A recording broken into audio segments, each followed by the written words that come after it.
Hey guys, come on in. Welcome back. I've been expecting you. It is the Sunday before Christmas. It is December 21st. I have no idea where this year has gone, but it has been a bit of a roller coaster from day one. A week ago, I celebrated my first year of being an Alabama resident. And it's been a very strange first year. It's had its ups and its downs and its sideways and its rounds. And wow, so many changes, so many life changes, so many things to be thankful for, things to be thankful that I made it through, things to be thankful for what's coming down the road. And most of all, I'm very, very thankful to have all of you as part of my chosen family. You guys are very important to me, and you are a priority, believe it or not. To the point that, all those boxes that I sent out to everyone who won for different reasons? I had to track and make sure you all got your goodies. I had to make sure they got to you. And in the doggy competition, the tie that I broke, I felt it only fair that Samantha, the German Shepherd, also receive a token package. Well, guys, you know how I'm always telling you don't worry about shipping, right? That I didn't care where you lived. Samantha lives in Australia. In Australia. Now, I'm telling you this because I want to tell you what I do or the options that I weigh when I have a winner that's out of the country. For this particular situation with the doggy box, I wanted to make sure that Samantha got rewards for being tied for first place. It would have cost me, if I would have pulled together a box of treats here for her, which I had done, and then I checked the shipping costs, it would have cost about 75 US dollars to send a 6-ounce, so that's 6 ounces, a 6-pound package to Australia. And I said, you know what?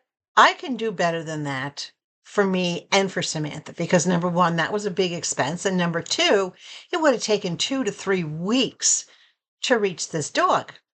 So I went online to Australia and I shopped for the best rated pet store closest to where Samantha lives, in what part of Australia that she lives. I found a great pet shop. All the prices listed were Australian dollars, obviously AUD, but when you convert them to USD, it's about 30% cheaper. We're about 66% less than an Australian dollar. So I said, you know what? I can get these goodies to her at an affordable cost and quickly. So I went shopping at this pet store and I sent a box to Miss Samantha. Here's a short clip. Kim, I hope you're okay with me showing this because it doesn't show any private information. This dog knew this box was for her. Look at this. Or this, wherever I put it. I think I'm putting it up over here. But look at that. That is one happy dog. And everything in the box was very natural. She got all her goodies. Everybody was happy, and I was very happy to do it. So if you're out of the country and I am doing a giveaway box and you communicate with me the way that Kim communicated with me about Samantha, is that she didn't want me to send anything because of the cost of shipping would be outrageous. I'm willing to do that. If you win one of my boxes, I'll send it to you. But if you're concerned about shipping, I will do my best to find the exact same items or extremely similar items of value and of style and type that are in the box that you've won and offer that to you coming direct from inside your country. So for example, if you live in the United Kingdom and you won a beauty package from me, I would find a shop in the United Kingdom near your location and select those items to send direct for you. No import, no custom, no extreme shipping, just local shipping. You get it quicker. Let me know what you think about that. Do you think that's a good option for those of you that are outside the United States that win things from me? Because I am willing to bear the shipping cost, but I don't want any of you to ever feel bad about what I have to pay for shipping. It's just part of me saying thank you to you guys, right? Okay, let's get on to the video. Guess what? No hauls today. None. No Temu, no whatnot, no Amazon, no nothing, no hauls. Just come on in and sit down in Connie's little corner. I've got my cup of coffee, and guess what we're going to do first? Did you guess? I want to show you something. This is going to be a fun video, completely different. Look at Nala. Nala has never seen a robot vacuum before. This had me rolling on the floor laughing. Check this out. That's just too funny. It's too funny. The way she had her brow furled, she didn't know what it was. She didn't bark at it, but boy, did she keep an eye on it. And it really had me cracking up. It did. And just so that you know, yes, Nala has resumed her walks, or we have resumed our walks. We're only walking 2, maybe 3 times a week, and we're keeping it nice terrain and shorter term. We're trying to build up some of those back muscles and get her back into condition, get her muscles strong and everything. So she's enjoying her walks and she's doing really good. All right, let's move on. It's time for a people recipe. I've given you a mixture of peoples before, and then I gave you a couple of dog treats for the holidays. Now I'm giving you one of my favorite comfort food recipes. And this is my homemade stovetop recipe for macaroni and cheese. Right there.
This recipe is so versatile. You can, once you're done cooking it on the stove, you can serve it directly from there. But you can also put it in a casserole dish, pat it down nice, put some cheese across the top, or what I like to do, as you saw, Italian breadcrumbs across the top, put it in the oven and bake it at 375 degrees for only about 15 minutes. That will brown up the topping, right? It'll solidify everything a little bit more so it won't be quite as creamy. It'll be more what I call scoopable, right? So you can do it that way. But after you make this, what you can also do is, if you've ever done it, fried macaroni and cheese. Very popular in the Northeast. I haven't seen anybody down here, not in Arizona, not in Alabama, that has fried macaroni and cheese. Put the macaroni and cheese, spread it out nice and flat, all right, in either a cookie sheet or like a lasagna pan.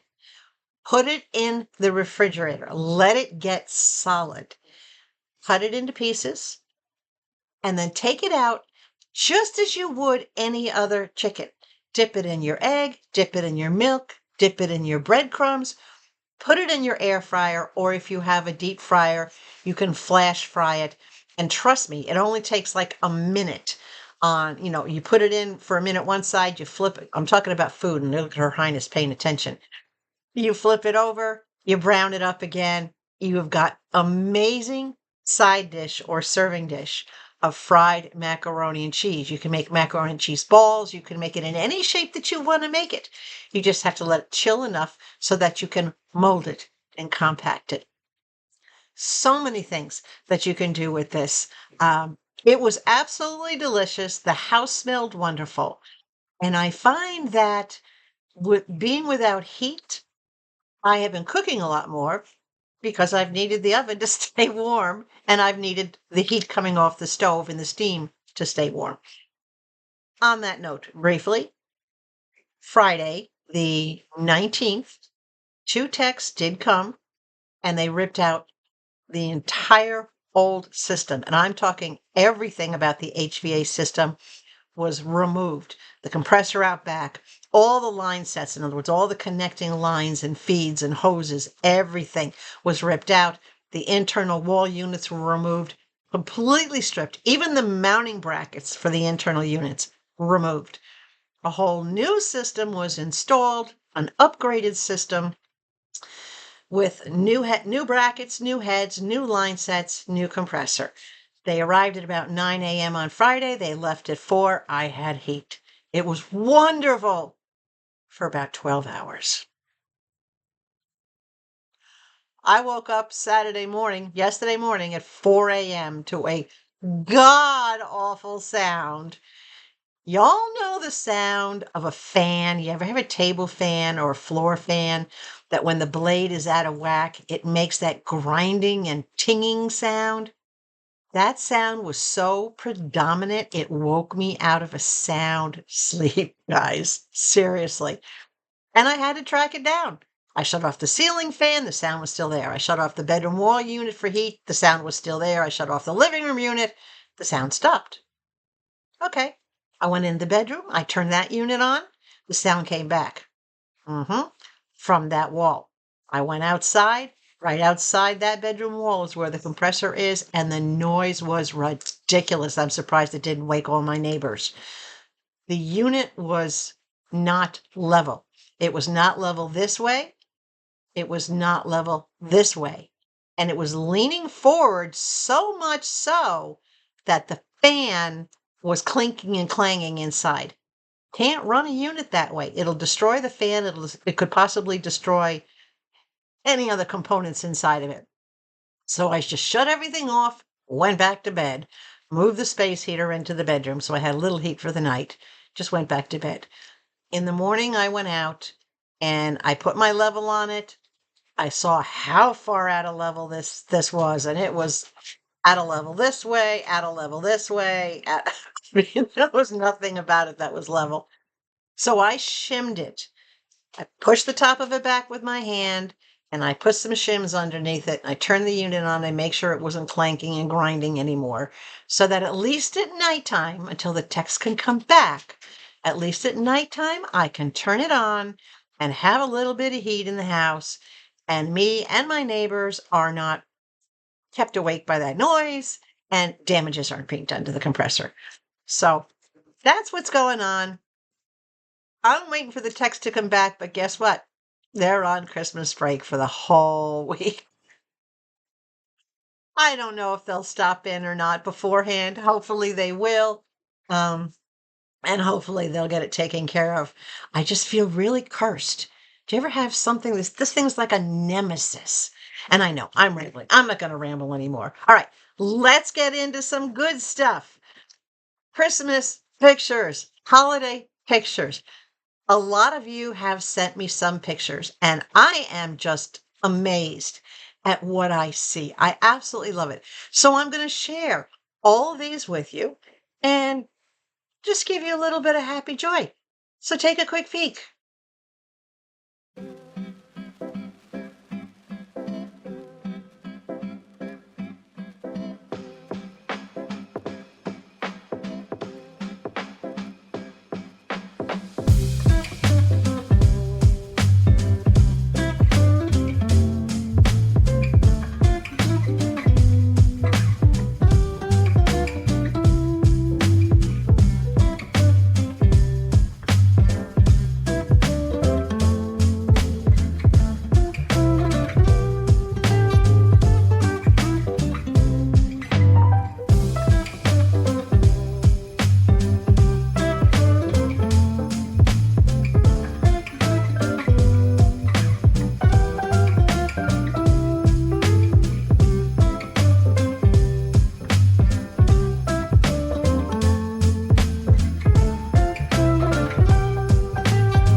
Mine are very scant in comparison to everybody else's.